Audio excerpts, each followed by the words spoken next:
My work is mostly in the neurosciences, and I will say actually not a lot about it, because I understood that what would be interesting is to have a talk about what's different about people, and about our way of thinking and feeling and other things.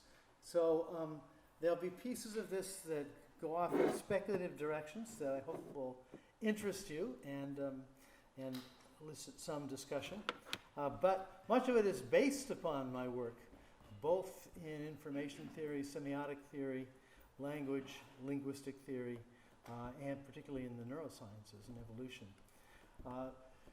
So some of it I hope will challenge you and will produce some new insights. The top line here is a quote from my 1997 book, The Symbolic Species, in which I say, biologically we're just one of the African apes, but mentally we're a whole new phylum of organism. And my point here is to say that this is the paradox we struggle with in biology. And it's a paradox that, of course, has to also be at the core of a lot of thinking here. Why is it that when we look at the biology, we see such continuity, such remarkable continuity, that we're just another African ape?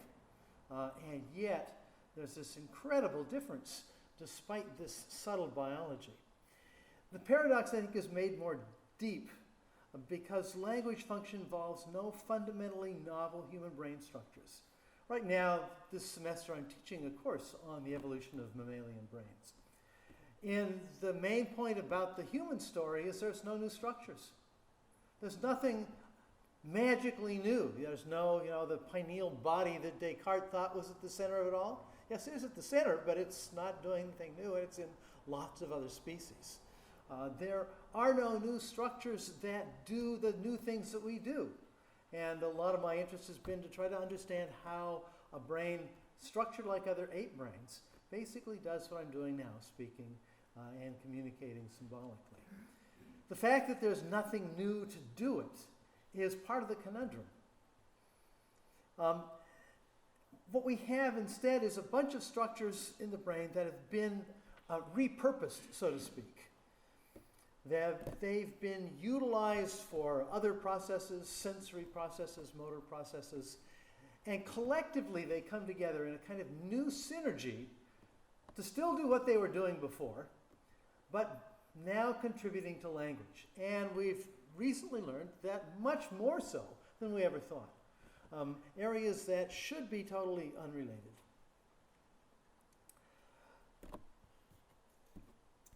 Let me see if I can move this forward. Here we go.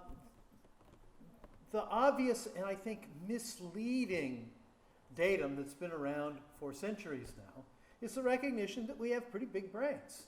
In fact, although they're not the biggest brains on the planet, they're still remarkably large, and they're remarkably large for an ape of our size. About 3 times what you'd expect for an ape of our size. Almost 6 times what you'd expect for another typical mammal of our size. So this brain and body relationship seems to be important. We have, for a long time, just sort of gone on this notion that bigger is smarter. So we got more stuff up there, we got a faster computer with a bigger memory or hard drive, and therefore that explains it all. It doesn't explain it all. And the problem is that it's such an obvious and very general feature that it's distracted us, I think, for centuries, and still does. You'll find lots of texts that simply explain that we're different because we're smarter. It's a sort of intelligence issue. The point I want to make about this is, of course, the intuition is an easy intuition to jump to. It's an intuition that I think we easily link to because of our understanding of how muscle mass and body mass might be related, or how the size of a motor in a truck might be related to what it can do. Put a small engine in a large truck and it's going to have a lot of problems moving around. It's going to start slow, it's not going to be able to pick up to the same speeds and so on and so forth. And so I think, a lot of cartoonists get this right. They get sort of our intuition and they can pass it on as they have here. That is, having a big brain is what really makes a difference. And of course, when the science fiction shows that show the intelligent aliens coming to visit us, they always have these huge bulbous heads. That somehow that explains why they're the way they are. I want to begin. Doesn't look like I've got computer sound. Is there a way to make the computer sound come through?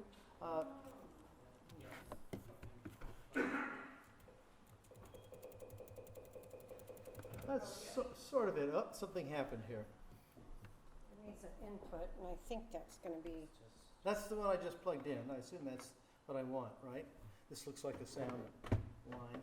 But it looks like something up here said my input was lost. Maybe just re-plug this. Well, no. How did you turn the system on? Oh, there we are. We're up. We're up. That's good enough. And we don't need I'm not desperate for the sound here. There's a test. The real question, are we the most intelligent species? And I want to do a test that you guys will be involved in. And the test is pretty straightforward. Oh, I was afraid of this. Looks like my connectors might be the problem here. We'll try it again. Replugging. Try not to bump things. Let's see here. It's flickering, trying to come to life. There we are. All right. Let's hope it stays long enough to get through this. This is a test that was worked out some decades ago and has tended to be sort of overshadowed a little bit, partly because it tells us that we don't understand what we thought we understood. And this is a test that predicts IQ scores. But it does so without symbolic testing, without paper and pencil. And that has always surprised people. It's a very simple test, and it's called inspection time. And it works this way. You get 2 lines, 2 dots, 2 structures, one to the right, one to the left, and they are of significant difference in size. That is, they're not subtle distinctions. All you have to do is to look at this. A masking stimulus shows up, so you can't see it any longer, and you have, as long as you want, to push a button on the right or the left that says push the button on the biggest one. Pretty simple. The trick is that as the test goes on and you're shown one after another, the time you have to look at it gets diminished before the masking stimulus shows up. Eventually, as it gets shorter and shorter, we all fail. And that determines our inspection time, where we drop to 50% basically, is one of the ways to test this. Percentage doesn't matter so much, but basically how much stimulus time we get to be able to put it into our memories so that we can work with it.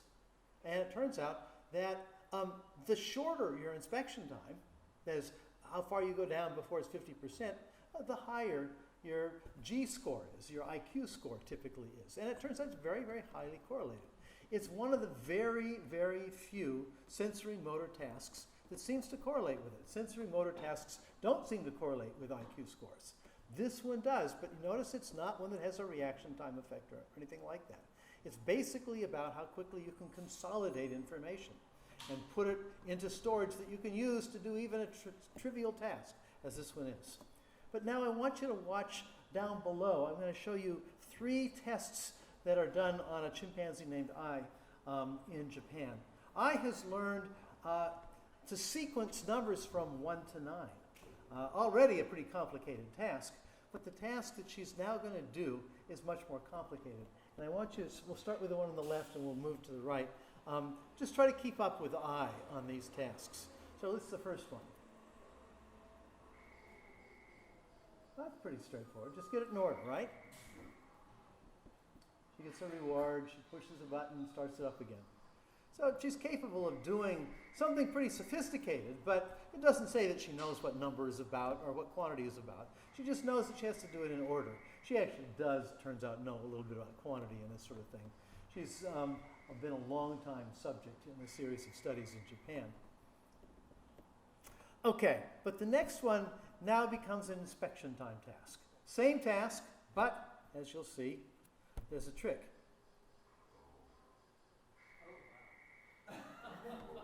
Now, see if you can keep up with her. Um,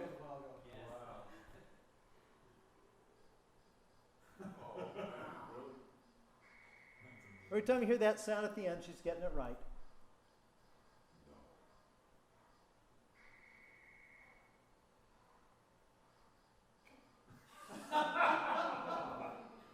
That one was wrong. She made an error. The last two were wrong. So she does make some errors. It's not she's not perfect at this. Now, the third task, not all the numbers are going to be shown. Just sort of a random collection of the numbers. She's still got to get them in order. Same task, rapid inspection time. Not too many to remember, but it's hard. So if inspection time is our test, if this is the IQ test, the problem with IQ tests is you can't give them to animals that don't understand symbols. They can't use paper and pencil and so on. If this is our surrogate for that, chimpanzees have a higher IQ. Now, there's a lot of things they can't do, obviously. But if this is what we think intelligence is, guess what? We're not at the top of the ladder. So I show this not because I think it's a definitive test of anything. It's a particular feature that correlates with IQ. Nevertheless, it gives us a sense that the simple model of intelligence, whatever it is collapsed too much. It's not that simple. And in fact, having a bigger brain may well mean that we have a slower brain. The signals traveling from place to place don't travel at the speed of light or near so, as they do in computers, but in fact somewhere closer to the speed of sound, a little bit slower in fact. And that means that bigger brains with longer distances for signals to travel may actually be slower. That may be the whole explanation for this, so I don't want to put too much weight on it, but I just want to begin to cast doubt on this notion that our bigger brains make us smarter. But clearly, something about the size of our brain has played a role in this. And part of the problem, part of the mystery is to decode that, figure out what aspect of it might be relevant. Because it may not be just bigger, and that's part of the things I want to get to here. I want to shift pretty quickly into language, because that's going to be my focus in most cases. This set of figures up here shows areas in a monkey's brain when stimulated that produce the call that you see down here. In fact, what you see is that in different stimulation sites produce different calls. It turns out that they all have in common an area back here called the central gray area of the midbrain and the surrounding areas that seem to house what you might call the motor program for those vocalizations. This is true for you and I as well, for laughter and sobbing, shrieks, and so on. The same area is involved. And were we to have some kind of experiment where you stimulate these areas which are involved in particular emotional states, it would activate this area, which would activate those vocalizations.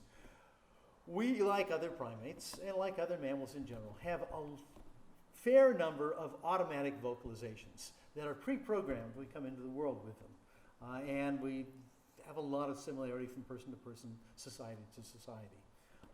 There's only one vocalization area for us that's automatic, that has any kind of cortical representation, and that's laughter. And it turns out that if these areas are stimulated in human beings, or if you're recording from them in an fMRI system, when somebody is laughing, these areas that turn out to be not the site that stimulates the activity, but when these areas are stimulated, you suppress it. It's precisely when they stop being activated that laughter is produced. And so we begin to think that, in fact, these areas are actually suppressing laughter. And it's when it relaxes, stop firing, that laughter shows up. Laughter is a release phenomenon, of course, in that respect. It's a disinhibition, and that may be part of it. This turns out to be also the only area in monkey brains and ape brains that seem to be involved in their automatic vocalizations. Similarly, it's a release system. But laughter itself is probably also controlled in terms of its motor program down in this area of the midbrain. But now let's look at language. Language is something radically different than this. Language involves certainly cortical areas, and the more we've studied it, the more cortical areas seem to be involved. We used to think it was just a couple of areas in the left hemisphere that are involved directly, Broca's area, Wernicke's area, and so forth. Familiar terms. We now know that a vast amount of the cerebral cortex seems to be involved, and in different ways. And none of these areas, including Broca's area and Wernicke's area, which, by the way, I spent my graduate work studying in non-humans to find out that, in fact, they're structured the same way. And at the time, I even showed that they were connected in ways that, at the time, we didn't know was the way that human brains have this connection. But we now have that evidence for human brains. That is, the connectivity, the cell structure, the position, even in a monkey's brain, predicts those same features in human brains, which is quite surprising. And yet, they play no role in primate vocalizations. In fact, when damaged completely, there's no effect on primate vocalizations. And in humans, when they're damaged completely, one of the things that happens is we get the release of automatic vocalizations. So if somebody comes home after the stroke and they have the dirtiest mouth you've ever heard, that they can't suppress it any longer, these vocalizations that seem to be automatic. Very recently, here at Berkeley, 2 years ago, a study was completed in the lab of Jack Gallant, and many others contributed to it. I was not a direct contributor. But what they did is they ran a series of stories, lots of stories, to somebody, in fact, 3 different people, in a fMRI scanner, and they scanned for long periods of time. The problem with scanning, of course, is it takes a long time to accumulate that data. Even for a simple task, what they did is they did long-term stuff, tried to correlate activity with different words in the stories as they were being laid out. And what they found really surprised them, and that is that when they tried to use a statistical technique to put it all together, to try to get out some kind of way that these different words were distributed and how they activated the brain, they were thinking, of course, we're going to find a few areas in the left hemisphere, maybe. Instead, they found that almost the entire cerebral cortex was involved in the semantic processing, was involved in understanding these words, that a word having to do with something spatial might activate tactile areas, might activate visual areas, motor areas, and so on. That they were all sort of involved. And what this is saying is that, in fact, a huge part of a brain that was where these structures were evolved to do something totally different than language have become recruited in this process. And of course, it fits well with our common sense in internal experience. That is, if I'm thinking of an event in my past that I want to describe, I oftentimes have a sort of sensory sense of it, this sort of pre-linguistic conception of where things are going. And of course, even as I speak now, I am not putting words together. That's not what I'm thinking about. I'm thinking about this sort of general, abstract, partly sensory, partly motor. I sort of visualize things. This is telling us that the entire cerebral cortex is playing a really important role in this task that is relatively distinct to our species. And yet none of these areas in the brain are distinct to our species. This is part of the paradox and the mystery. How is it that our brain got recruited to do such a different task? Using systems that still do their old work, but now are put together. They have a new synergy that was never there before. I'd like to explain it the way we explain why beavers are aquatic species. Beavers are aquatic species because of what beavers have done over the course of millions of years. Beavers are rodents, but in fact, rodents that now live in the water, have flattened tails, hate the sound of running water and want to stop it by putting things in the way, have a tendency to be able to hold their breath for long periods of time, automatically stop breathing when they go in the water. Even very, very young beavers that are dumped in the water have this capacity. Beavers are aquatic because of what beavers have done to their world. Beavers have created a niche by their activities generation after generation. It's an aquatic niche. and their bodies have adapted to the niche that they've created. This has been called niche construction, which basically is a kind of, you might say, short circuit in evolution. What we do changes the world, and as our bodies adapt to the world, they change with respect to that world. So if we're radically changing the world in some way or another, our bodies follow suit. The analogy I want you to take from this is very simple. If one of the things that we're doing to the world is creating this new social communications means that we need to be involved in order to successfully live and reproduce, then to some extent we're going to adapt to that niche, a symbolic niche, if you will. But what part of our bodies will adapt to that niche? Our nervous systems. Our brains are going to be adapting to that niche. The logic that I'm going to describe is one in which we have progressively changed the niche, the social niche that we're in, and our brains have adapted to that niche. And as they've adapted to that niche, the niche grows and becomes more complex, driving more changes neurologically. I described this in my 1997 book as coevolution of language in the brain. That is, this trade-off back and forth has driven this process.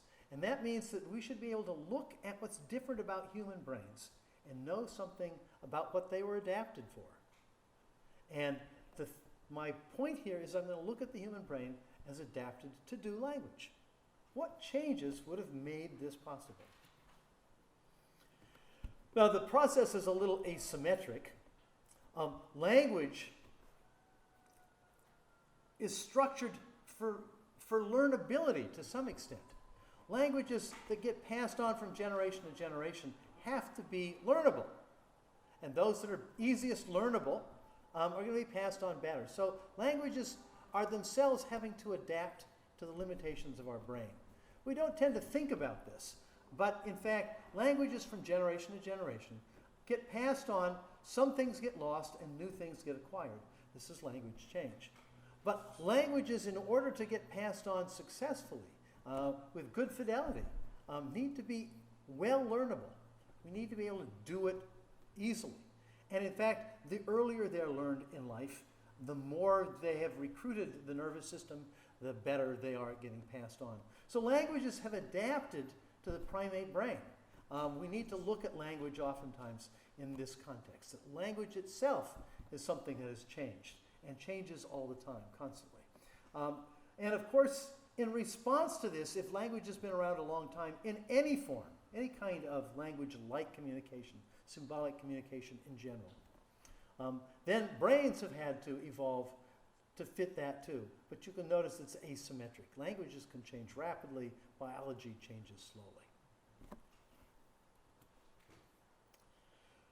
The key factor I'm going to focus on is the difference between ways of communicating. Widely in the rest of the animal world, we find iconic communications, communication by likeness, in which something is communicated, something is demonstrated to some other individuals by virtue of the way it's like something else. So the eye spots that turn out to be predator defense in some moths. But we have a lot of things like that, camouflage and so on. A lot of vocal communication in the animal world, in fact, almost all of it, is what we would call indexical.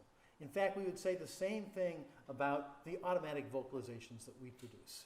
We know that when somebody produces a shriek of a certain kind, we immediately know that it's correlated with a certain kind. It indicates a certain state of mind. Laughter, sobbing indicates a certain state of mind, as a fever indicates a certain state of your body.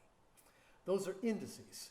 And vast amount of complex indices can actually be generated, in which there's a very reliable correlation between the sound that's produced, the gesture that's produced, and what it's actually communicating about the producer. And that producer's immediate context. Somebody walks into the door sobbing, we know that something has just happened to them. It's acquired, whether it's a few minutes ago, a few seconds ago, or a few hours ago, that has put them in a particular state of mind. We not only know about them, but we know about the context that generated it. So indices can be quite complex and can communicate a lot. as I said early on, I think that cartoonists often get it right where we scientists get it wrong. I like this far side picture over here, and I'll just read it. Donning his new canine decoder, Professor Schwartzman becomes the first human being on Earth to hear what barking dogs are actually saying. Now, what are they actually saying? They're saying, hey, hey, or hey, hey, hey. You know, they're all saying the same thing, but guess what? It's something very different than language. And what I want to point out is why language and symbolic communication that we utilize is not like iconic and indexical communication. And we know this immediately because the sounds I'm producing are not immediately correlated with anything happening right now. The sounds I'm producing are not like anything that's happening right now, or in fact, they're not like anything that they mean. The sound canine. What does that have to do with dogs? It has to do with dogs because we've decided it has to do with dogs. This arbitrarity is something that people have focused on for generations about language. The non-iconic and non-indexical features. The real challenge is how does a child go from the kind of iconic and indexical communication that they become very good at in the first year of their life to acquiring a mode of communication that's not grounded in those ways, in which the sign vehicles have no clue.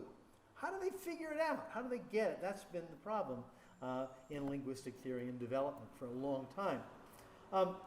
The hierarchic dependency of these three kinds of communication, I think, is easily demonstrated by this classic example of a signet ring. A signet ring has iconic form, that is, the form of the ring and the form of the impression on the wax are iconic of each other.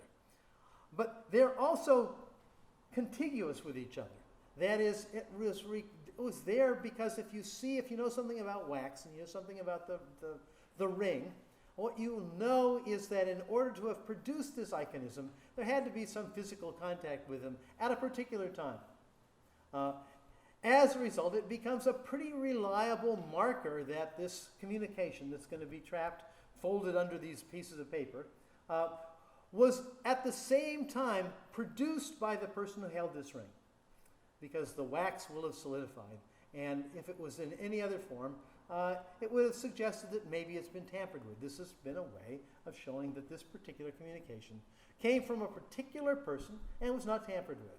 Oftentimes we use signatures to do the same thing. A signature is indexical in a sense. It says that there was an immediate direct correlation between a person and that piece of paper. And it's distinctive because the way this person writes his signature is unique and iconic with his own signature each time it's done. We use signature testing, for example, to find out if somebody's forged a document for this reason. But notice that there's a third feature here.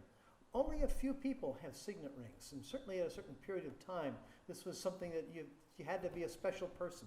And the particular feature on your signet ring was special. It was a social convention. You couldn't guess the social convention if you only knew the first two things, if you only knew the iconic and indexical features. The social convention is not captured by any of these features of the sign vehicle. It's something you had to know by familiarity with that habit in the social group. But notice also, if you didn't really understand one or two, the iconic or indexical feature here, you didn't understand how these things were related, you couldn't understand three as well. So somebody that may know of this convention but doesn't understand how wax works would have no conception of this relationship. The symbolic information requires the iconic and indexical information. You can't get to it without it. And that's one of the challenges. And that's why children have to spend the first 2 years of their life struggling to use sign vehicles that don't have any clues, in which they incorporate the iconic and indexical features typically into the relationships that words have to each other, the syntax and grammar, and how that relates to things in the world. I won't go into that process, But it basically shows that acquiring a way of communicating with these so-called arbitrary sign vehicles that have no clue to their reference, is not trivial. And in many respects, you can think of it as kind of decryption. If I had a message I sent to you and there was no correlation between the little squiggles I put on the page and anything you knew about, it would be a completely encrypted message.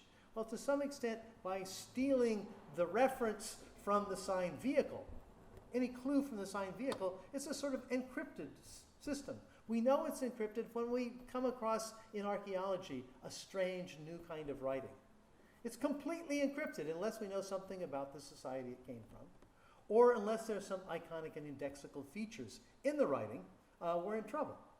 It is encrypted. So basically you can think of a child as acquiring language as figuring out the encryption. Now obviously it's not that simple, although some linguists still think of it in these terms, and as a result think you must have a decryption system in your head to start with to get this going.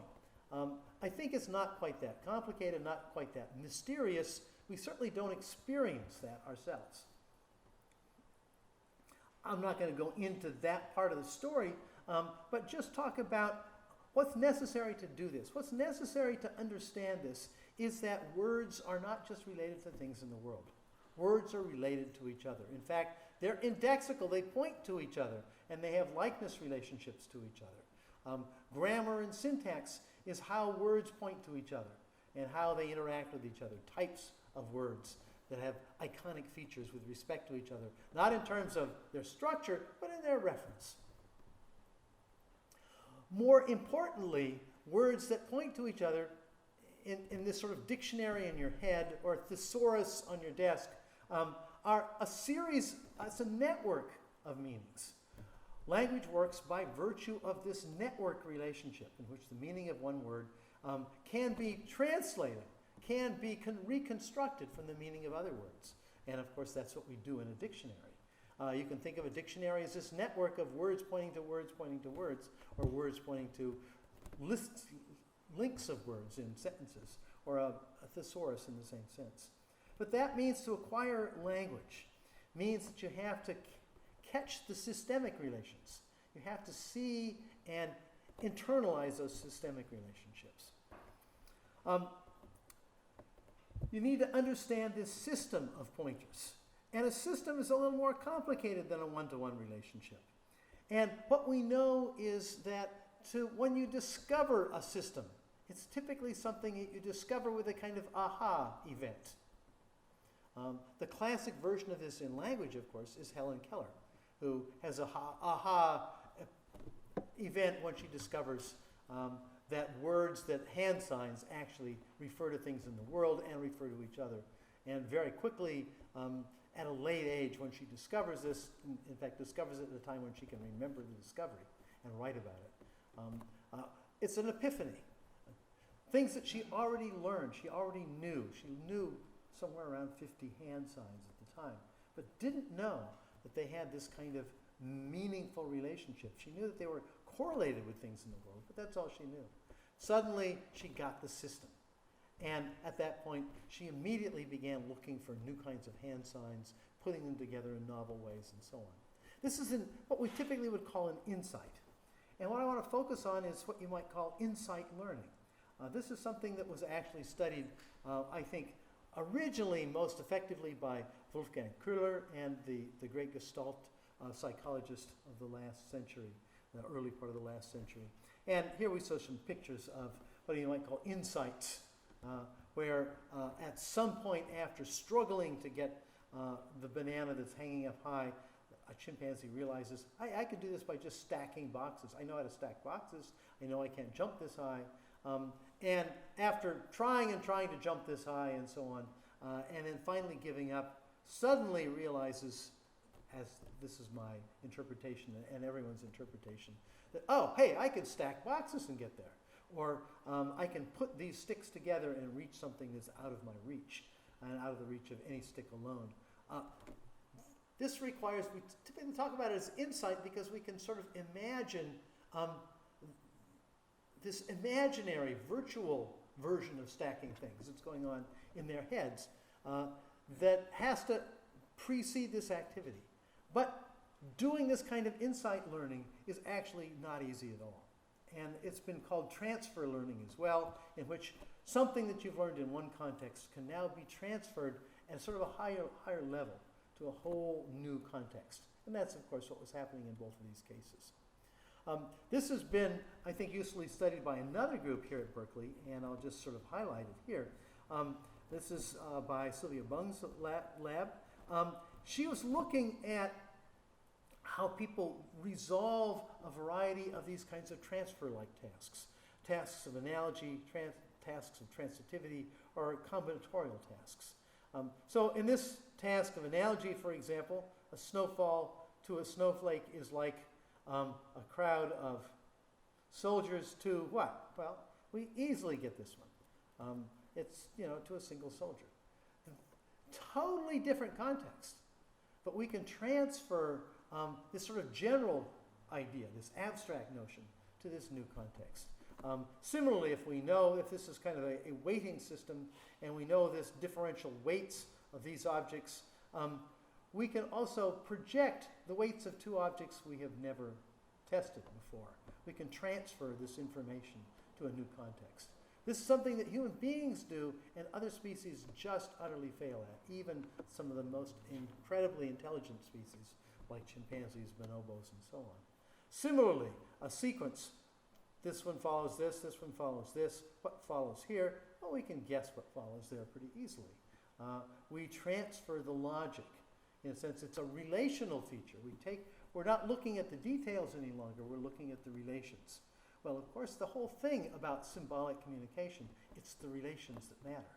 You need to know the relations between words. And you need to know it at a fairly high level. And throughout our lives, we figure out how to very often go to higher and higher levels of taking these abstract relations and applying them to new problems. It turns out that this is a problem that especially taxes what we call the prefrontal cortex. Combinatorial problems in particular are critical for this. Other areas of the brain are involved, as you can see, but there's this heavy reliance on this part of the brain, the front part of the brain. It turns out that there's a bunch of other things that utilize this and are very characteristic of our thinking, why we're different at these sorts of things. One of them, sort of like this transfer learning, is if you learn that this produces this, and this produces this, and this produces this, and so on, you've learned this sequence. Think about the sequence of numbers that the chimpanzee learned. What happens if suddenly you try one of these and you guess wrongly about what's next? What most animals do, including chimpanzees most of the time, is that they go back and they start to relearn it. They try to figure out what these relations are from scratch. However, a human being, much more likely, will just simply say, well, maybe the whole system has been reversed. Make the whole jump, stand back from it and say, maybe it's just the opposite. Maybe these relationships are right. It's just that I've transferred the logic of transitivity into the opposite direction, so the opposite guess. And what this means is that we can learn one thing and transfer very quickly to a whole much more complex relationship without the trial and error learning. And of course, one of the things we notice about children acquiring language, they make good guesses.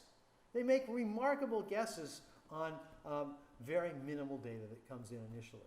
The other thing that's characteristic of human beings, children after about the age 3, is that they do something that's called stimulus equivalence. If I'm shown a sign vehicle and then allowed to gain access to a food that corresponds to it, this kind of a test is done oftentimes, of course, with other animals. What happens if I'm now shown that food? Does it automatically generate in me the sign vehicle that's associated with the correlate? It turns out for most other species, if you learn this, you haven't automatically learned the reversal. But after age 3, children immediately jump to the reversal. We call this stimulus equivalence. And of course, we know this with our own experience with language. When I show you an apple, the concept of apple shows up in your thoughts. When I mention apple, the experience of apples also becomes part of your thoughts. And of course, this helps explain in part what I showed you in terms of that experiment with the whole cerebral cortex lighted up with different words. These are features that are unique to humans. These are cognitive biases, you might say, that we humans have. I have explained this by virtue of looking not at new structures in the brain, but in how relative sizes of structures have changed. And there's a complicated story behind this having to do with how brains develop. I'm not going to go into that detail. But quite simply, one of the things that happens when you have a very large brain in a much smaller body, those parts of the brain that might be involved in tactile or motor functions don't demand as much of this larger brain. Those things that are involved in smell, for example, can demand a much smaller part. Same thing in terms of vision. But those other areas of the brain that are involved in some of these more complex tasks, these more combinatorial tasks, these higher order abstract tasks, are going to be under less demand, so to speak, for running the body. And what I've shown, and there's still a lot of argument about this, and I think it's mostly because of mismeasurement issues, is that particularly the prefrontal cortex, the area that was involved in these kinds of tasks, is particularly inherited more space than is typical in a brain, even of this size. And so those kinds of tasks, in effect, become easier. I like to describe us as front-heavy, or heavy in terms of those kinds of stimulus equivalent transfer learning tasks, become just much easier for us. And when we look at other problems, those tend to be the first guesses we make. Why? Because that's the system that is most driving the rest of the system. There are a number of other things that are relevant to this. I try to capture it with this. One that we might want to focus on also is that one of the things that we do that other species don't do is what I'm doing right now, which is articulating sound production with the articulation of my tongue, lips, and jaw.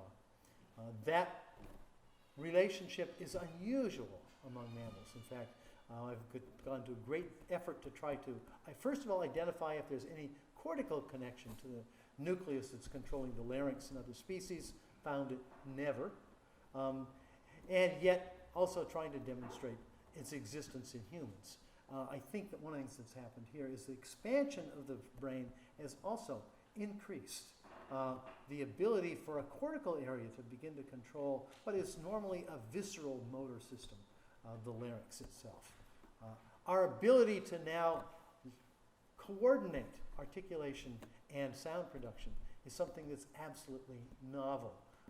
And when it occurs in other species, it's because major changes have actually caused forebrain connections to shift in this regard.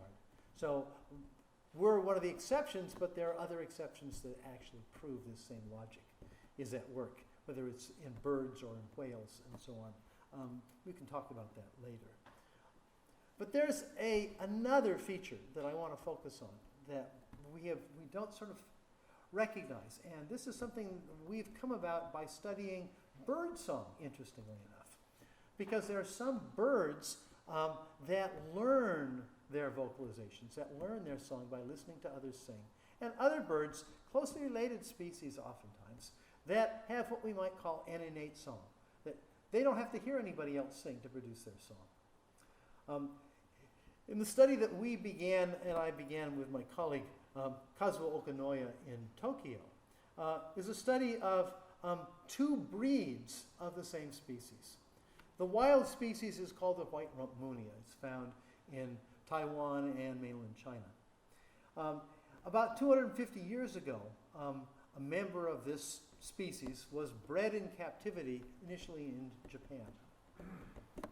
And it was bred because it became easy to control their coloration. In fact, we have pretty good evidence of when, during the breeding of this species, it suddenly lost its dark coloration and it was capable of being bred for interesting color patterns. And it's been called the Bengalese finch. So it's the same species, and it's only been bred for 250 years. It was bred for coloration. But one of the things that happened, and Kazuo was first to notice this, is that the wild member of the species produces a very stereotypic song, repeated the same way each time, and it doesn't have to listen to anybody else produce it in order to produce it. Interestingly enough, it has to hear itself sing in order to develop this song, but it doesn't have to hear any others sing. On the other hand, the domestic species never, and I want to push this, it was never bred for its singing behavior, in part because the song is not very interesting, not very sonorous. It's cheeps and squawks for the most part. Nevertheless, if you look at the song of the Bengalese finch, it has repeated elements that show up in sort of different positions. It's structured in a complex way, and it turns out that they learn their song, they learn the particular song elements by listening to others sing.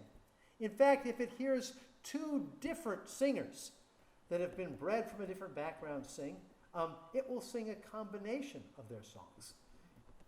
So it's a socially transmitted song. So what's happened in 250 years being bred in captivity for coloration is that the song is no longer transmitted genetically, it's transmitted socially. You can see why this might be of interest to me, because this is the difference between our laughter and sobbing and our language. Now, the bird songs don't mean in the same way that words do. They're not symbolic. But there has been a significant change here, a change from genetic transmission to social transmission. Furthermore, when we began to look at the structure of their brains and what parts of their brains were involved, the structure of their brains did not, in fact, change. There were not large enlarged areas and reduced areas. The connections, although I show them here light and dark over here, they're the same connections. It's just that these are the only connections that seem to be relevant to vocalization in the wild species. Damaging any of these doesn't seem to disturb its calls. It needs to have its auditory system intact, and it needs to have its motor system intact. But the domestic species call can be disturbed by damaging or stimulating or modifying any of these other forebrain structures, including connections between the auditory system and these motor structures. In other words, in this transition, in only 250 years of domestication, very short period of time in some respects, certainly in evolutionary terms, much more of its forebrain has become involved in transmitting and producing vocalization and acquiring it. Much more of its forebrain. Now, it doesn't have a cerebral cortex like you and I. It has a very different kind of forebrain, but it has structures that are doing effectively analogous kinds of features. We even, in fact, know that they're homologous, even though they're totally indifferent in structure. What's happening here, of course, is, let me back up here, is that a system that was involved in vocalization previously has become modified in some way. But how was it modified? We think it was modified by degrading it. And this is going to be an interesting feature. So here's sort of the way we envision the program for acquiring song if you're the wild species, a typical species of this finch family. You have innate vocal biases to produce sound. So around puberty, young males begin to produce what we call subsong. It's not exactly like the adult song will be. They produce vocalizations that sort of approximate the adult song. They then listen to themselves sing. And they have what you might call an innate auditory template about what the song ought to sound like. And as a result, they learn the difference between what they just sang and what it ought to sound like. They then modify the subsong and subsequently sing a song that's a little bit closer to that template. By cycling through this again and again and again, eventually, within a couple of weeks, they zero in on what the song of a typical adult of that species would be singing. And it's based upon having an innate vocal motor bias and an innate auditory bias that they've picked up genetically in some respect. But what happens if those degrade to the very same way of acquiring song? Well, what happens is that you produce a subsong that's much more variable, not as constrained as in the wild. You listen to yourself sing, and you compare it to your auditory bias. But what if both of these have degraded? Why would they degrade? They would degrade because they no longer serve any function. If the breeders are determining who mates with whom, your song plays no role. The song can vary, go noisy, and it has no determination on who gets to breed with whom. In the wild, the sexual selection has been very crucial, that if you don't sing the right song, you don't produce as many babies. Sometimes because there's a species misidentification problem, sometimes because predators can find you more easily. A whole range of things are involved.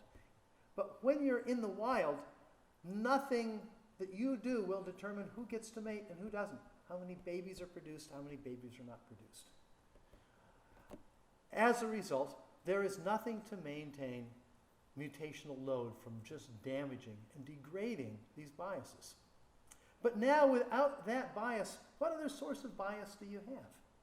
The only other source of bias you have in your auditory system is what you've heard.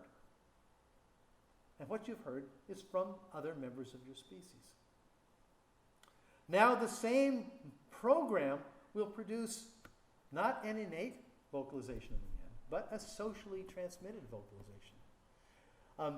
We've gone through not only looking for the genetics that are behind this to identify the degradation, which we have not fully demonstrated yet, but also simulated it in a variety of computer simulations to show that this is exactly what would happen. You lose your genetic transmission, you shift it to social transmission. This can be captured by this sort of cartoonish picture here, the wild on the left with an innate song and a socially transmitted song. Once the genetics is degraded, then developmental features become more important, and the things that you acquire during your life become more important, and the song structure now is passed on socially, not genetically. So by simply degrading the system,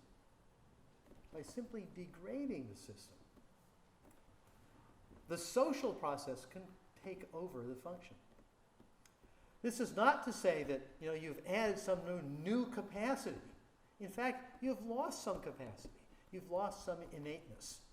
You might notice that this is just the opposite of the claims that some linguists have made about language. That somehow we have this added new innate crib sheet in our brains that make us capable of doing this. This is actually saying something opposite. It's saying that maybe the shift to social transmission is the result of relaxing natural selection, relaxing sexual selection. In fact, now let's look back at where we started in terms of language. We do know that laughter and sobbing and our innate vocalizations are handled by these areas involved in emotionality and these automatic vocalizations. What's happened to us, of course, is we've shifted to using all kinds of areas of our forebrain and social information to pass on language. So in both cases, if we compare finches and human beings, both have lost the link with specific emotional states. Even babbling that we engage in is produced in a relatively relaxed emotional state. We cry and scream and make other sounds when we're in intense emotional states. In the same sense, what we see is that the Bengalese finch produces its vocalizations in all kinds of contexts that are not breeding contexts. It's released its vocalization a little bit from this tight link to emotionality. And of course, words are that way as well. There's been an equalization of the transition between sounds, so it's possible to now move sounds around. In laughter and sobbing, one sound follows another in strict constraint, Ha ha ha ha ha. Strictly constrained. And of course, the ability to combine sounds in unique ways has been given some freedom. That is, the innate bias to only produce some sounds after another has been weakened in this case. There's an increased influence on auditory learning. Well, that was obvious in both cases. If we don't learn, we don't try to mimic, we don't have this tendency to want to mimic what we've heard, we can't do social transmission. But social transmission now becomes the standard. There's many more structures, and this is what I was getting at in this picture on the right. Now, because it's not innately pre-specified, all kinds of experiences can play a role in passing on this information, and those experiences are intensely social. That means much more of your brain will be involved. This still doesn't get at what you might call the semantic aspect that we talked about, but it does show a case in which much more of the brain suddenly becomes involved in all of this. It says that the sounds that we produce and how we produce it are determined socially. Again, each language has certain sound combinations that are characteristic of it. And another interesting feature that we tend to gloss over is that along with the articulation of sounds and meanings that we're engaged in, we are also able to communicate emotionality. We haven't lost some of these tendencies, even though we only have a small handful of innate vocalizations left, where chimpanzees typically have somewhere in the range of 20 to 30 distinct vocalizations that they can automatically produce. We might have, laughter, sobbing, shrieks, and groans, and things like that. Not too many. But one of the things that happens is that superimposed on our language, we have the ability to communicate in background sound, whether we're upset or worried. And it turns out that a lot of the changes in tonality, intonation, and what we call gravity, such as in the sort of groaning, growling kind of sound, are characteristic of our primate forebears in terms of their automatic vocalizations. We haven't lost that, but it's now been recruited into this higher order system that's generated cortically. And it turns out, in fact, that most of this is done in the right hemisphere, not the left hemisphere. So do we have any history of this in our background? Any way we can look at something that's similar to the Bengalese finch? I think we do.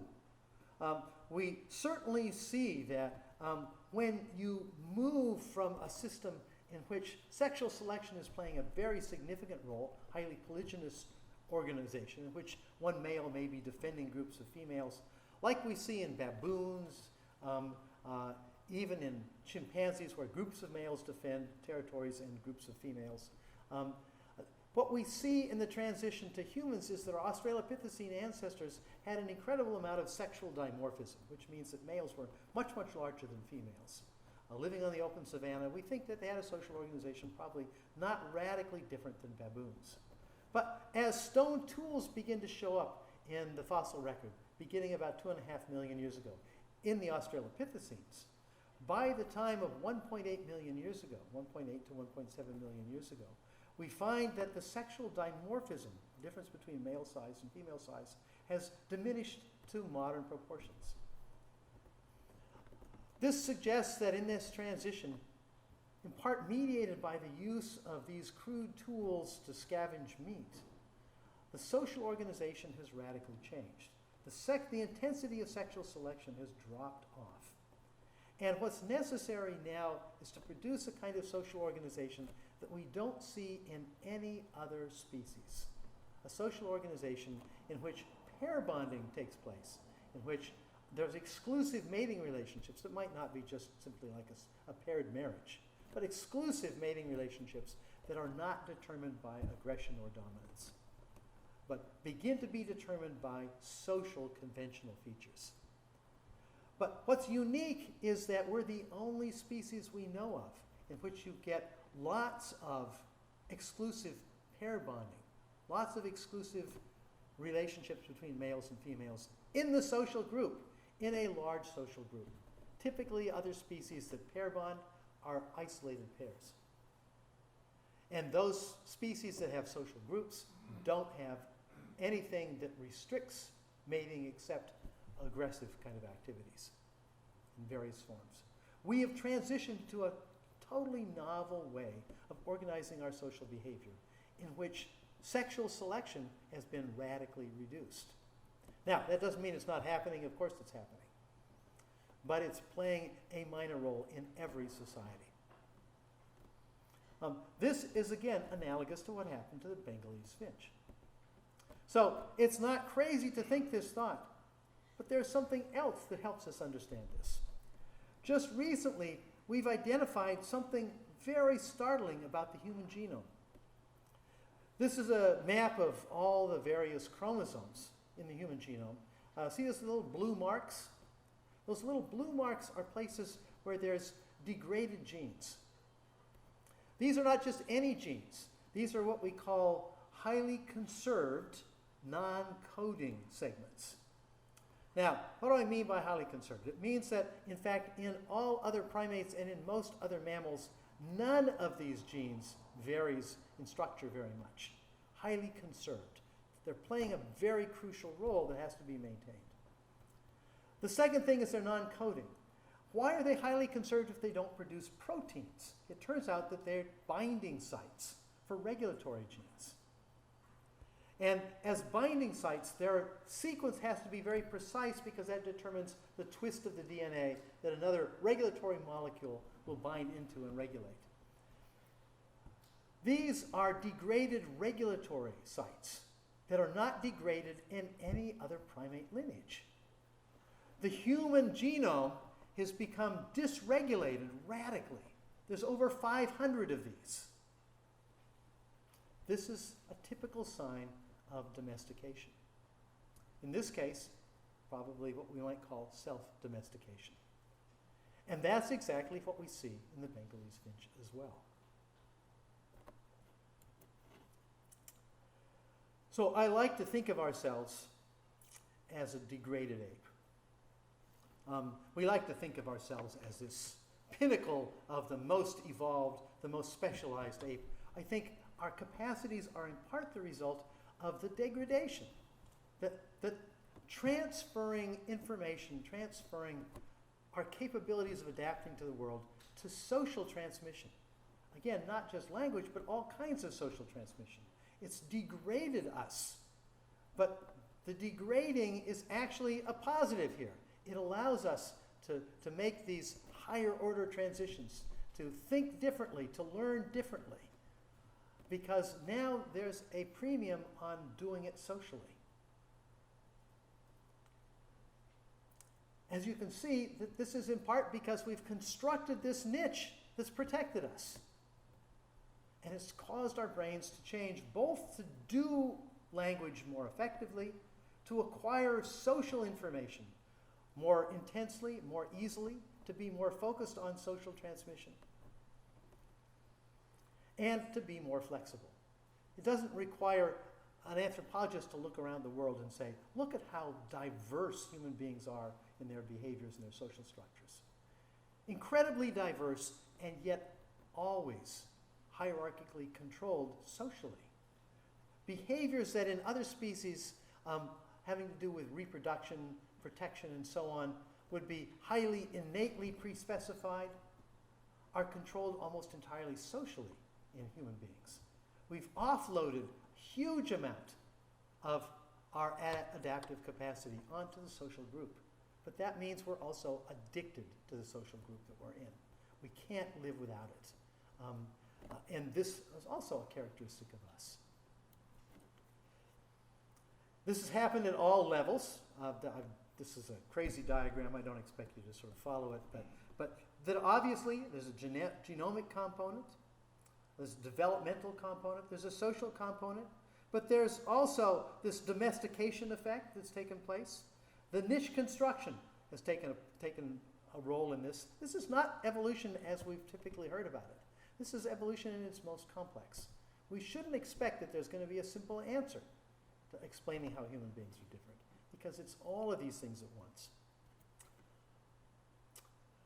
So I like to say that what's happened is that we've adapted to a symbolic niche. Now, I've taken all the time for this first part, but I know you guys are here for a longer period of time. And so here's what I want to say. I have a second part. I don't want to take it too far, but the second part is that to say that the consequences I've just talked about, the changes in the brain I've just talked about, are not just cognitive. What do I mean by that? It's not just about thinking. It's not just about language. It's not just about socialization. It's also about emotionality. It's also about the core of our experience as a conscious being. When you change these things so radically, you can't help but expect that the changes are going to ramify throughout our very organism. This is one of my favorite book covers, actually. This is a book that was printed here now a couple of decades ago in Berkeley. Of course it was printed in Berkeley. The title of the book is Why Cats Paint, a Theory of Feline Aesthetics. Now, when I look at this picture, I'm actually asking the question, is this cat actually trying to paint this bird, or have we tied its feet down and put paint on its feet and it's trying to get at the bird? The real question here, of course, is why cats don't paint. Why this is so weird about human beings. And that's what I want to get at from this point in time.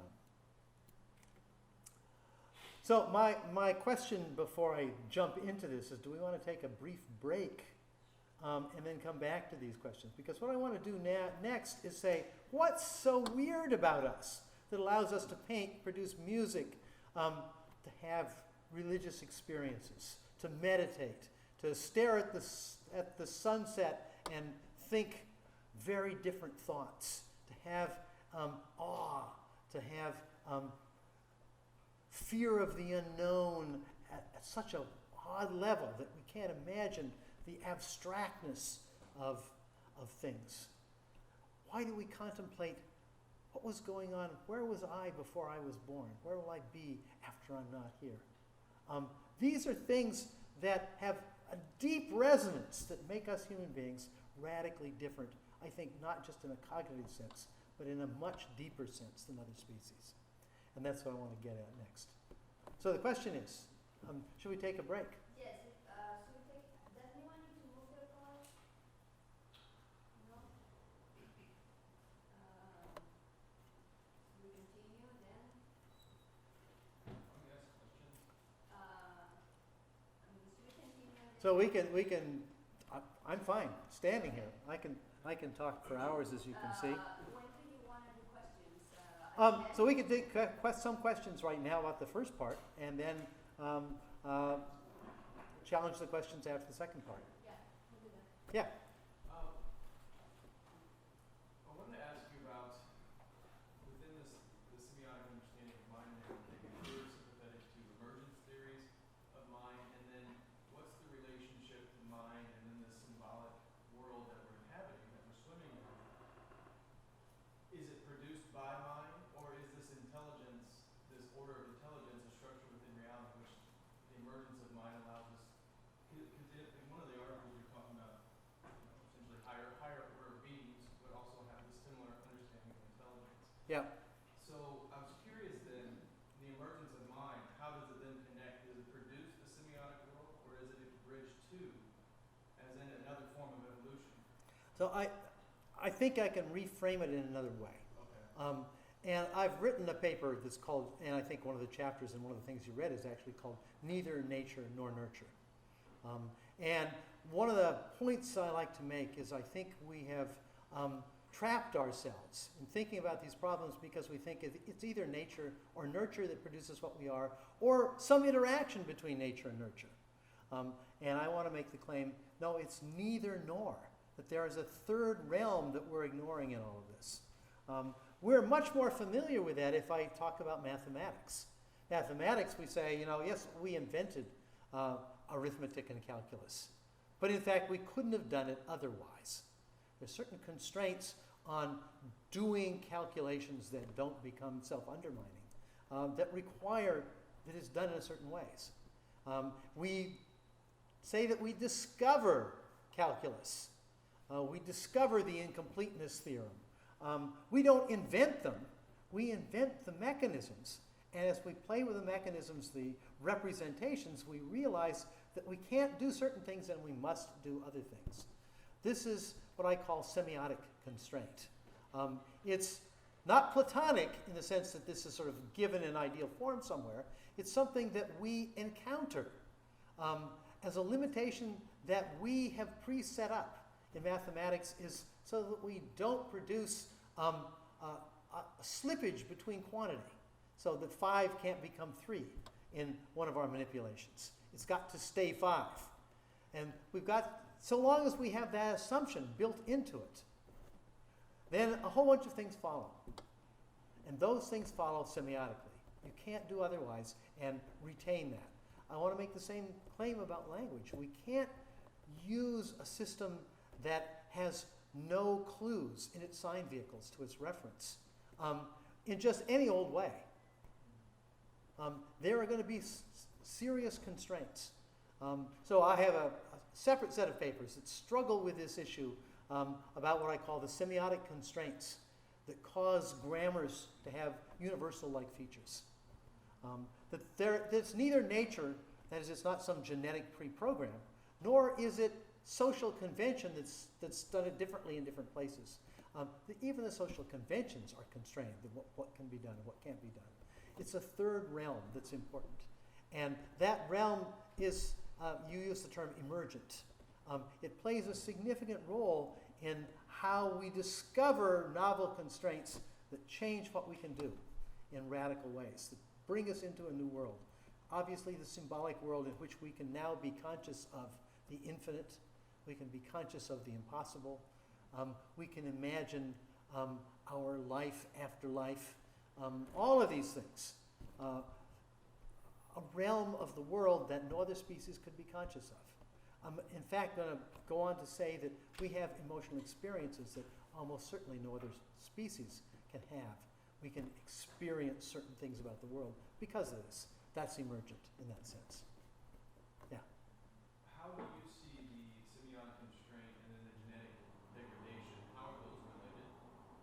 And then what is the phenomenon of society selecting for? If it's because, sexual selection, although we're still have it, I know what you're saying, but it seems like there has to be filled by a new emphasis on what even maybe just intelligence itself is what society, or I don't know. I'm just curious on what your thoughts on how that connects. Well, certainly what I'm trying to get at is that our intelligence has become distributed.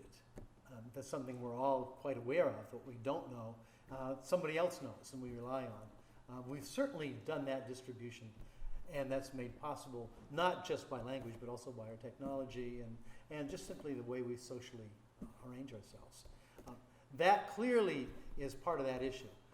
But how that is constructed, and I think this is also about some of the things we might say are universals in society. We have what you might call, I would call them statistical universals or statistical tendencies. All societies have some things in common. They do it slightly different, like we might do mathematics slightly different, but might still be constrained in certain ways. Certain social experiments turn out to usually fail because there are constraints. Some of those constraints are biological. Some of those constraints are the result of semiotics. Some of the constraints arise maybe from just the history of things. All of these things come together. And the issue about constraint is that if there's multiple constraints, what that means is the variations of possibilities get reduced because you're constrained in many different ways. That means you're not going to see as much variation. The key to the symbolic transition that we've gone through is that we've opened up the realm of variety of how we can represent those things. And this has allowed us, of course, to create all kinds of social experiments, some that succeed, some that fail, because we can imagine what it might be like, but the constraints will bring us back to Earth at some point. I don't know if that gets at your question, but I think what I'm trying to get at is the complexity of how these three domains interact. They don't interact in any simple way. And novelty can appear because of it. Novelty can show up because of these complex interactions between these domains. Maybe we can continue and then ask more questions. Okay. Okay. So I want to talk about just some of the consequences of this. And this is one that I actually hinted at early on, that languages are best acquired when we're young. Now there's a developmental reason for this in terms of the nervous system. The nervous system in the first 3-4 years of life is very susceptible to inputs and the kinds of inputs we get. This is true for all species of mammals. Brains are using the world to wire themselves up. They use regularities in the world to do that. Well, if a major regularity is a kind of social communication and symbolic organization, it's going to recruit the brain in a more extreme way if it does so early.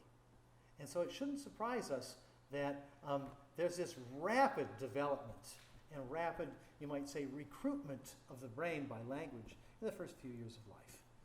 This is characteristic, but it also means that languages have almost certainly become what I call child-friendly. We don't tend to think about this.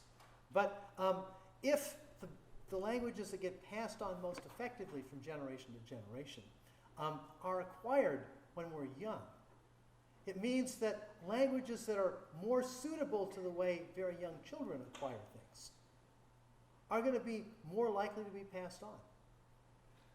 We need to look at how children learn that's different than how adults learn, and recognize that that may well tell us something about the structure of the languages that we have. Languages are going to tend to evolve towards child-friendly structures. I've done some research in this area, as others have. I won't go into the details, but what this basically says is that it's not that children somehow have some special ability to acquire language, but both that children have some plasticity that makes it more likely that language will have a bigger effect, and that the languages that they're exposed to are going to be tuned to the way they learn. Think about this. Very few of us have much of a memory before age 4. A few incidences, typically, and not much more. Sigmund Freud, of course, made a lot of this, thinking that our childhoods must be terrifying and horrible, and that we had to repress all this and we can go rebirthing and whatever you need to do to get it back out. We now know from neuroscience that one of the things that's happening is that the hippocampus, a structure involved in consolidating memories that are involved in episodes in our background, is not mature really until age 4 or 5.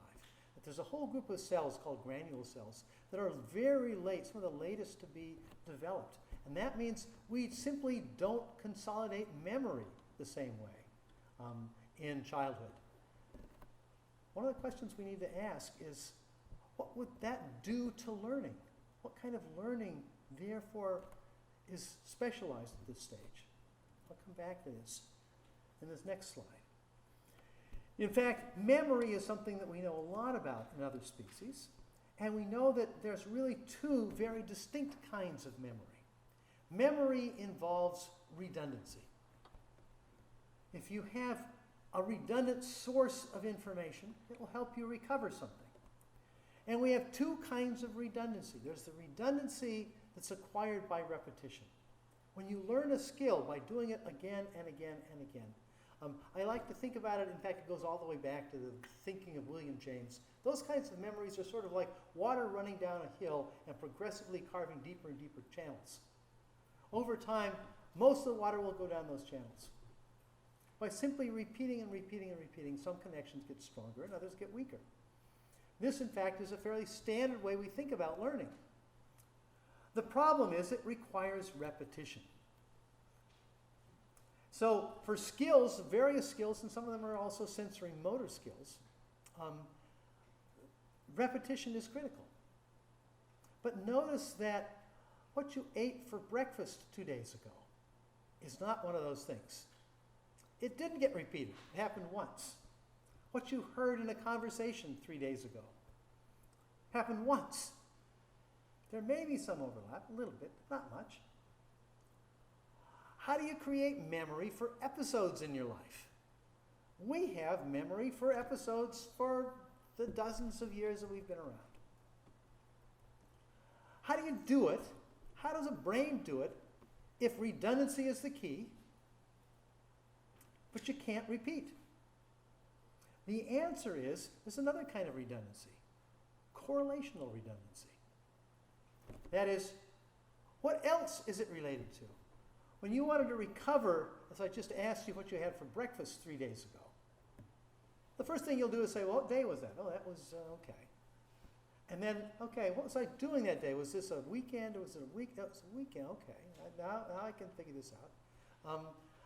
We use associations to go back. We have planted that memory as somewhere in a range of associations. And that's how we recover it. The redundancy is now a kind of distributed redundancy. Not repetition, but redundancy in terms of connections with other things. That's what the hippocampus, this structure I just mentioned, is critical for doing. What it does is it's not the repository of those memories. It's what creates those links. It says, okay, let's strengthen all of these links so that we can get back to that memory. Now here's the problem. These are radically different ways of doing the same thing, of creating something you can recover. As a result, different parts of the brain are used to do it. Different circuits are critical for this. For what we call procedural memory, the skill kind of thing, we use the basal ganglia, motor and tactile cortex mostly, but some sensory cortex as well. The cerebellum plays a role. It's a widely distributed system.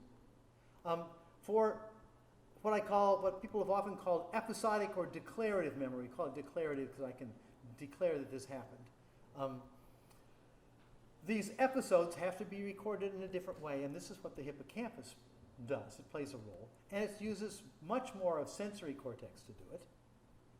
Doesn't use basal ganglia for the most part, although it does use one basal ganglion, the amygdala, because of its role in emotionality. One of the associations we need to make is, of course, how aroused were we? Were we negatively aroused? Were we positively aroused? That's part of the correlation as well.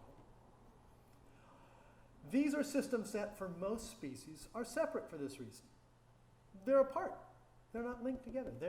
Because they're orthogonal ways of doing redundancy and creating memory. That means that when you're in the same situation, say an animal that was punished in a certain context, when they're back in exactly that context, those associations pop up, and it can now become frightened. But can it get back to it? Can, in a relaxed situation, can it think, okay, when was it that I was last so terrified? Well, obviously we're not going to use language to do that. But part of my point here is that language has changed this. These two memory systems that have been separated, that are orthogonal to each other, where a skill can be triggered by being in the same situation, where an experience can be triggered by being in the same situation. Now we can use a procedural memory, my ability to link words to other words, which I've acquired as a skill before I even knew what I was doing, in some sense, in the first couple of years of my life, to trigger these episodic memories, to trigger some of these associations. So specifically, when I asked you about what you had for breakfast 3 days ago, that's what you used. You used a procedural memory system to trigger an episodic memory system. But now as new episodic memories pop up, you can use it to sort of say, oh, I've got words associated with that. That is, there is this stimulus equivalence thing now comes up. Trigger new words, new associations. One can trigger the other back and forth. So what basically has happened to human beings because of language, because of this symbolic capacity, we have now another kind of memory. Most of my memory is organized around narratives, stories that I tell myself, theories that I've constructed, identity that I've produced, social conventions that I can reconstruct, all of narrative memory, which I think occupies a large part of our lives and organizes our lives, is possible. That is, we have a memory system that works differently, even though it's the same structures, even though we haven't changed the structural organization of the system. Our symbolic capacity has restructured memory in a radical way.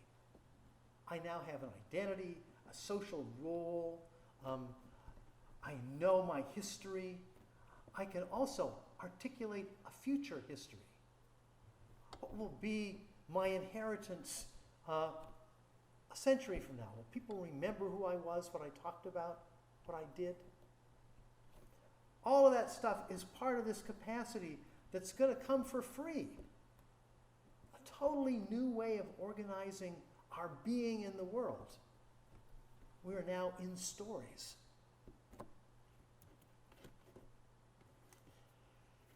But now I want to get to something even more interesting. And that has to do with a restructuring not just of our memory, but of our very emotional system. So one of the things that happens is oftentimes we have things that we see, images that we see, that turn out to have dissonant features to them. And those dissonant features bring about new meanings, and with those, new emotional experiences. I'm going to use this kind of model system to talk about a couple of examples. Here's one of those images. When you look at this image, you say, well, okay, there's a city, and there's the Roman Colosseum. Okay, so what? No, that's not what we mostly do. We look at this and we're thinking, what's being communicated here? This is a reflection. Is this telling us something about the transience of our civilization? About the hubris of where we are in history? The meaning of this is not on the surface any longer. The meaning is somehow behind it. We're going after this meaning. But notice that it's not just a meaning. It's a little discomforting. Another one. I love these kinds of pictures, and so I'm going to show you a few of them.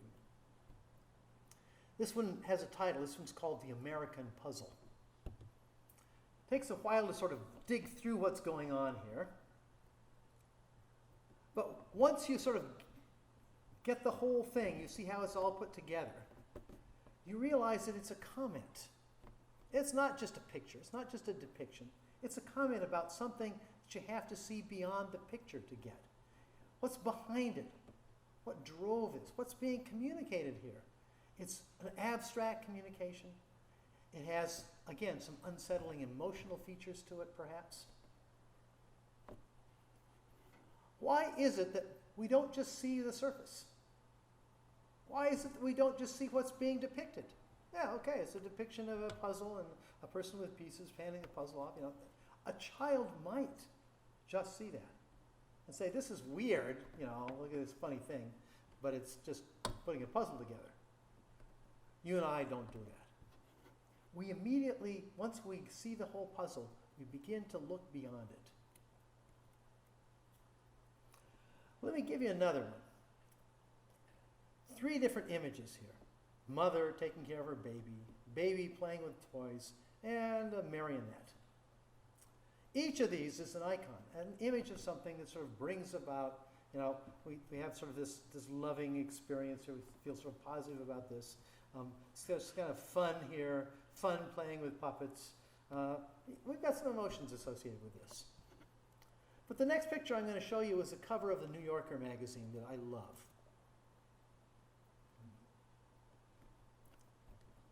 All the same things are here. An infant, a mother, a puppet, playing with a toy. The juxtaposition has radically changed everything about this. Now, looking at this, yeah, okay, you could describe the depiction, but it's much more than a depiction. we look at this and we look past it. There's meaning behind it. And it's behind it because of the juxtaposition, an inappropriate juxtaposition. But that juxtaposition, that, you might say, pictorial syntax, is itself communicating something. And it's affecting our emotions as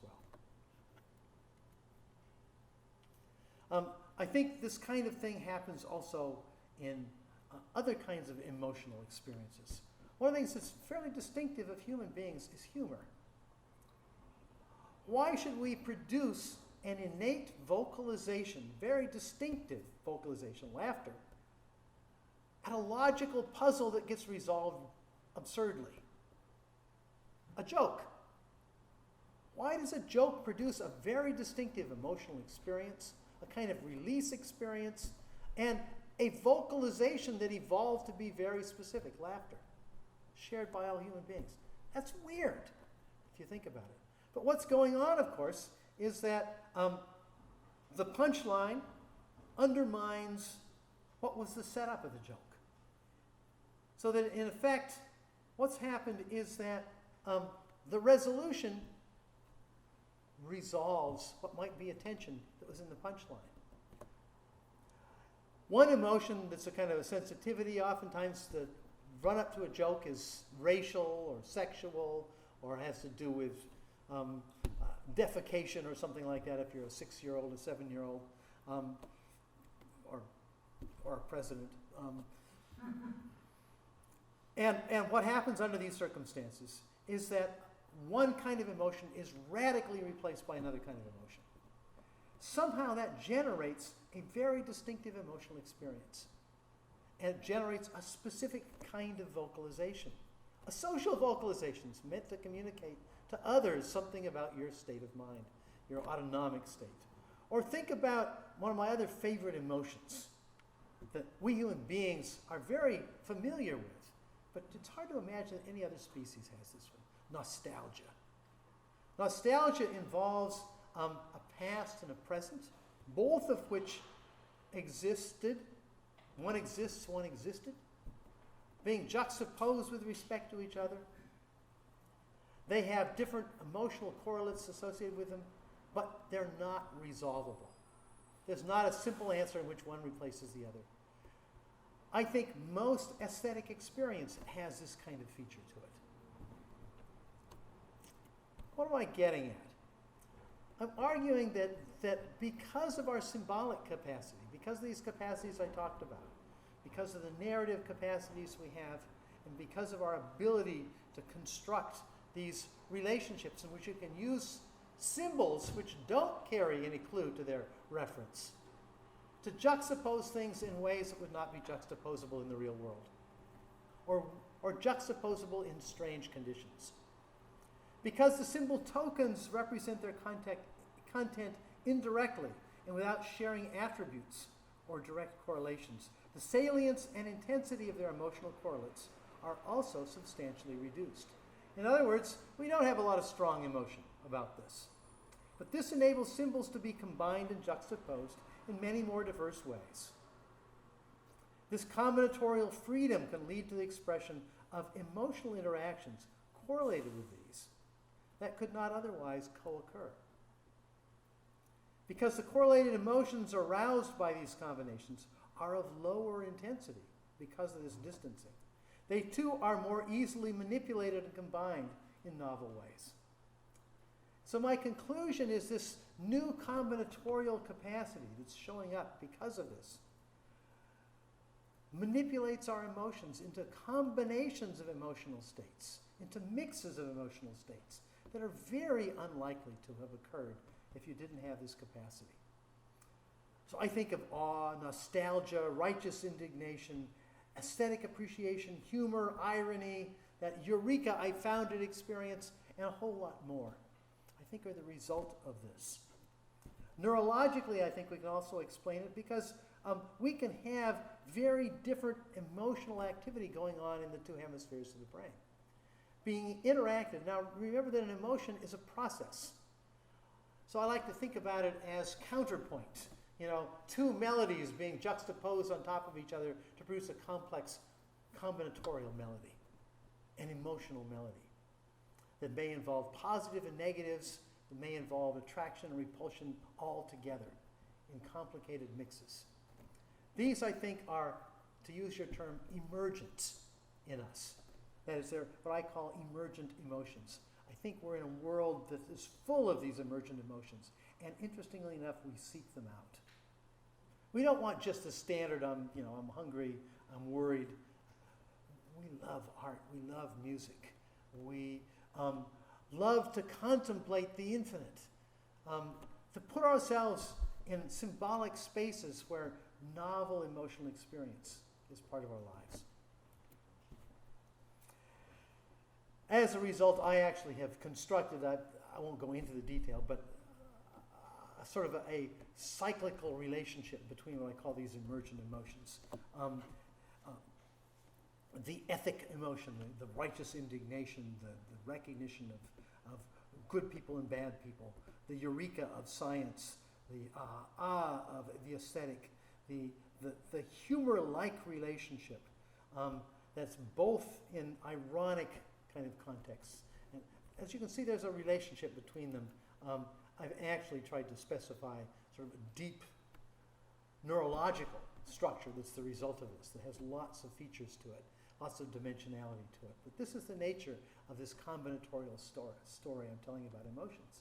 That we are creatures that are living in a story or a series of stories, and we're having emotional experiences that are part of those stories, that are virtual, that are not typical emotional experiences that our brains ever evolved to generate. It's just that they're possible. They're possible because of the freedom, the degradation, the loosening of these constraints. Finally, I want to get at something that I think is more directly related to something that we are involved in here in this institution, for example. And it has to do with the fact that this has also given us access to something else. It's given us access to the thoughts and feelings and experiences of each other. The psychologists and philosophers have called it intersubjectivity. We can't really get inside of each other's minds, but we construct simulations, so to speak, of what others are doing. Symbols help us do this because we don't have to have the exact same emotional experiences. We just have to have attenuated versions of it. But notice that to have a sense of what others are feeling or fearing or wondering, we're also having our own experiences at the same time. We simulate it by generating those emotions like we do in stories. In fact, one of my favorite experiences, one of my most insightful experiences was being trapped in an airport during a thunderstorm in which nobody's getting on the plane. Everybody's cramped in the airport, sitting on the floor everywhere. And I saw this young woman sitting in a corner reading a book, sobbing. Now, whether this is true or not, I don't know. But I had the sense that something terrible had happened to this character she had identified with. And that she was now in an emotional state of loss because of what had happened in this known fictional state, in which it was completely constructed, symbolically created, but she had put herself into that imaginary life so deeply that she felt strong emotions. That's this kind of intersubjective capacity we have to project into other people's minds that I think is also part of this inheritance we've got. I think it's the greatest gift we've been given, in effect, in this transition. That we can now be in each other's lives. We can fall in love and worry about the experiences of others, not just because they're our offspring and we have a bias, sort of biological bias to be sort of attached, but we can gain this attachment to people we've never met, to the future generations of people who might suffer from what we do, and that sort of thing. This is an incredible capacity. I think one of the most important things that we've inherited from this. It's also, of course, something we can use against each other if we know what the fears that others have or how they can experience pain and suffering and loss. We can induce it on others. We can use this greatest gift against itself. And we typically consider that the essence of an evil behavior.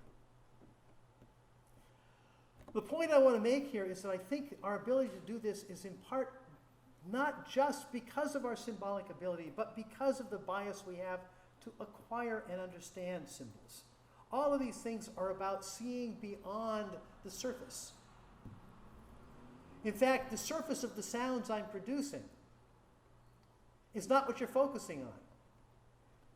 In fact, you wouldn't be able to repeat any of these sentences 5 seconds after they're produced. But the concepts may linger, and may hopefully linger for days, weeks, months, or years. Because what we've done is we've immediately seen beyond the surface to something behind it. That's what's intrinsic to this symbolic capacity. We have to be able to do that, and we have to be able to do that quickly and easily and effortlessly. That's part of our cognitive bias as well. I think this is part of the explanation of why we tend to feel like we're living in a world of 2 layers. Whether you want to call it the layer of magic, the layer of spirit, the layer of ideal forms, and then the mundane world. We look at the mundane world and we want to see beyond it. We look at the mundane world, we want to see what's behind it, what drives it. And we see this in all cultures at all times, whether it's magic or sorcery that we think is driving the mundane world, or whether we think it's a divine plan that's driving the mundane world. We see the world this way. We can't help it. I like to say, in some respects, we're symbolic savants. A savant is somebody who not only has an extraordinary gift in what they can do, but they can't help but apply that gift to everything. I think that that's what we do. We see the mundane world like it's a communication from this other world. And we can do it in lots of different ways. And I try to depict it this way. But think about the symbolic problem itself. Somebody has an experience. But the real problem is they want to communicate it to me. The key is I have to use this clumsy, unrelated system, language, to try to get at the experience that drove the production of these words. I have to, in a sense, look beyond the surface again. Whether it's beyond the surface of the depictions that I showed you, the pictures I showed you, where we look beyond the surface, or simply look beyond the surface of the person that's communicating to you, to find out what's behind it. And what's behind it is, of course, a purpose, is a mind, is a teleology.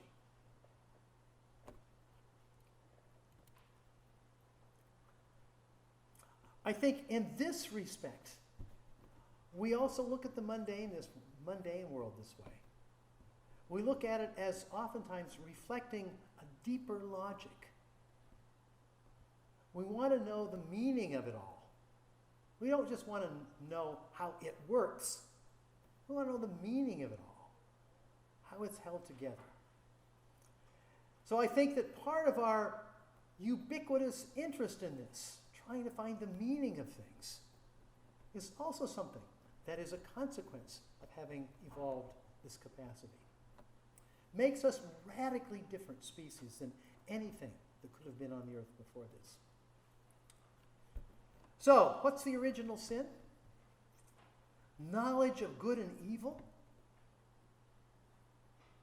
Knowledge of what other people see in me, so I have to cover up. My ability to get into other minds.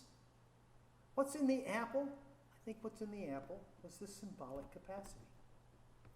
That I think the Garden of Eden story is a wonderful story about exactly these features. Adam and Eve begin to recognize that, oh, what do I look at from another point of view? Oh, I'm embarrassed of my body. I am now aware that there is goodness and evil. There are things that matter in the world, that other people can have negative experiences or positive experiences. And that the world might have a purpose, a meaning, a value beyond just what's on the surface. These are things that I think we've recovered by this evolution. And I love this final line, obviously from the Christian Bible. And the Word became flesh. Literally what I'm talking about is how the symbol has become us. This thing that symbols are, and what they've given us, has restructured our very existence biologically, neurologically, and experientially. It's become flesh. We're not just the flesh of an animal responding to an ecosystem. Our flesh has taken in the Word and made it itself. Thanks. Thank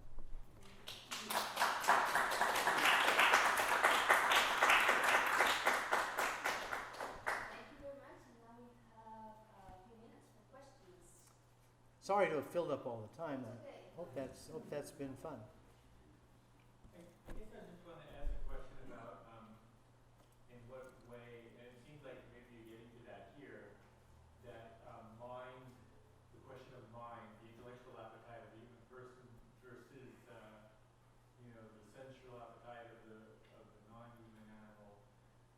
Maybe if you could speak to that particular connection between mind and So I actually, when I think about mind, cognition, I think that it's actually part of a misnomer. I think every aspect of our life is emotion. I think the way I like to think about sensory experiences or thoughts and memories is that they're modifications of an emotional experience. It may be a very attenuated, very weak emotional experience. It's a feeling. I have a feeling. That feeling has structure to it.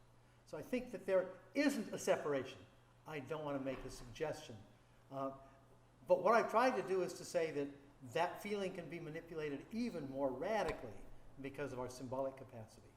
In part because the symbols have attenuated links to feeling. And that attenuated links to feeling allow them to be much more freely moved around and juxtaposed with each other and mixed up. And that, because there's always feeling associated with it, it always has an effect on our conscious experience. Now, different between other animals, as a result, don't have that kind of free play possible. And as a result, their experiences, their emotions, using the same brain with the same emotional systems to generate the same kind of experience, same kind of emotions, the same kind of memories, working the same way, don't have that capacity to mix and recombine and to generate these, what I call emergent experiences. So the key here is where I started. We are African apes. That our brains are African ape brains. They're tweaked a little bit, yeah. They're tweaked in ways that make this stuff easier. But once that happens, it changes everything. So it's that paradox of being an African ape that in a cognitive and experiential terms is a radically different kind of creature, a creature that's never before been on the earth. the second presentation, you really focused on meaning, which I share. However, this last comment, it seemed like you're kind of grounding meaning in emotion, as opposed to truth, or some type of epistemic effect, trying to describe reality as is. And you, in the example of the interpersonal subjectivity of trying to articulate, the cognitive experience that gave rise to linguistic expression, well, then that has to do with this type of epistemology of trying to clearly articulate something more truthfully. So I'm curious, could you talk about then meaning for you as different between maybe truth and then emotion and how that works out? Yeah, I've never liked the word truth, but that's a different story. I don't like it in part because I think everything we know is fallible. I think that that knowledge is always fallible at the deepest possible level, and that's maybe a bias I have. But it's also because I think truth is this abstraction that we've created when we take symbols completely out of the world and we create something called a logical inference. Something must follow. In the real world, we're never there. We nevertheless have this tendency to say, maybe the world ought to be like that. And so let's apply that to the world. Particularly if we think that that's a realm that's somehow detached from the world. That formal world is somehow detached. The world of truth is not the world that we're living in. Then we can say, but it needs to apply. Or maybe that's the thing in that other world behind this world that causes the surface that we see. If we think that that's where truth lies, then we might expect things in the world that are maybe too difficult to really expect. On the other hand, I want to be clear that I think that the epistemology issue, we've moved in philosophy these days to sort of an epistemological perspective of everything. I'm actually much more interested in what ontology is necessary for epistemology. That is, in order to have representation of the world, what's necessary? As a biologist, that's of course what I'm interested in. What needs to be the case for a bacterium to act in such a way for its own benefit and not to its own disadvantage? How is it that a bacterium is chemistry that is normative, whereas what happens, on the street out here, when the chemistry that's taking place because of light shining on the pavement, has no normative character? How is it that the world went from a non-normative physics and chemistry to the normativity of life, and eventually of mind? In that respect, I think that epistemology always is about ontology. So that's deeper than your question, but it's where you are going, I think. I'm sorry. I'd like to go back to the first lecture. I read a book, or I saw a book in the bookshop saying, think like a Neanderthal. Now, the Neanderthals have come a long way in the last 40 years. Yeah, thank goodness, yes. And Rehabilitated. They now seem to be not an African ape at all, but very close to being a human type of mind, possibly. And through genome sequence, we can see what their genes were like, and they only exist now in our own body. Exactly. And we can do an analysis of them. What do you think of the possibility of seeing when does mind actually appear in a physical structure? Right, that's a very good question. So I have been long an advocate for thinking of Neanderthals as just another variant of us. In fact, if they hadn't gone extinct, we would have thought of them as a race, so to speak. And I think that they had every bit of the capacity we have, linguistically and so on. On the other hand, we tend to overestimate how what's inside determines what's outside. Painting, tools, decorations, and so on. So oftentimes the Neanderthals have been thought of, in part because they're extinct and we replaced them somehow, that somehow we were better than them. And that's what made it happen. Or we were nastier than them, or some other thing like that. I actually think that disease probably played a role as well, because we had this huge influx from Africa coming into these little isolated populations in Europe and the Middle East. I think they brought a lot of disease with them, and I think that was part of the story. The Neanderthal decimation also happens after a huge cold spell hits Europe, and I think wipes out Homo sapiens and the Neanderthals in Europe largely, but the Neanderthals were in these isolated populations. But that's a complicated story. The other feature is, of course, if brain size is any indication of the internal structure of brains, Neanderthals on average had larger brains for their bodies than we do. Their average brain size was 1,500 cc's, ours is about 1,300. And they had smaller stature than we did. So if that was any indication, I don't think it's a very useful one, but if that's any indication, they're also, I think, neurologically our equals. And the fact that we interbred with them also suggests that that's true. So I'm a strong advocate for the rehabilitation of the Neanderthal, that they're an important group. I actually think that we would have even thought of Homo erectus as just another unusual race of humans. I think Homo erectus had some linguistic ability as well. I think there's now some good genetic evidence Not that they had it because we don't have genes from Homo erectus, but we do know there's a huge influx of genes into our genome from a population that we can't identify with any of our existing systems. And it seems to be mostly in the Far East. There's evidence also, interestingly enough, from the genomes of head lice that suggests this. I won't go into the logic behind this, but that suggests that, in fact, there was a lot of interbreeding between Homo sapiens and the existing Homo erectus populations in the Far East, particularly in Southeast Asia. So I think that to some extent there wasn't this nice, neat. We have separate names for these groups, but I think they were enough alike that they would not have recognized a radical difference, and that we today would not have recognized a radical difference. My guess is that a member of Homo erectus living 500,000 years ago, if it was stuck in a time machine and brought in here and raised in a normal human society, would have the capability that you and I do. So, I don't have good evidence for it. It's a hypothesis, of course, but I'm more of a lumper than a splitter in this respect. I was interested though in the Neanderthal gene pool construction that would enable you to do further analysis of their previous ability. And that's still to be done.